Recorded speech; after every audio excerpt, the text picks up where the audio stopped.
అందరికీ హాయ్ అండి, నేను మీ అన్సియా. ఈరోజు వీడియో ఏంటో చూద్దాం.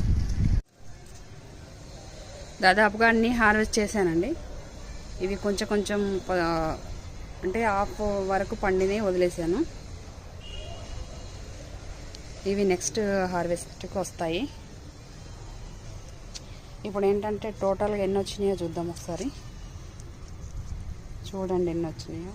దాదాపుగా 1 కేజీ వరకు వచ్చినాయి మల్బరీ పండ్లు. ఇందులో కంప్లీట్గా పండినవి ప్లస్ హాఫ్ వరకు పండినవి కూడా ఉన్నాయి. ఈ కంప్లీట్గా పండినవి అన్నీ కూడా డైరెక్ట్గా తినేయచ్చు. హాఫ్ పండినవి జ్యూస్ చేసుకోవచ్చు.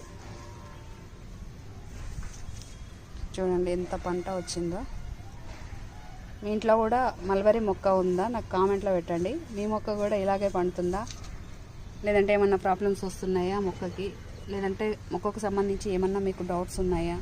ఇంత పంట రావాలంటే ఏం చేయాలి, ఏమిటి అనేది ఏమన్నా డౌట్స్ ఉంటే నాకు కామెంట్లో పెట్టండి, నేను ఆన్సర్ ఇస్తాను.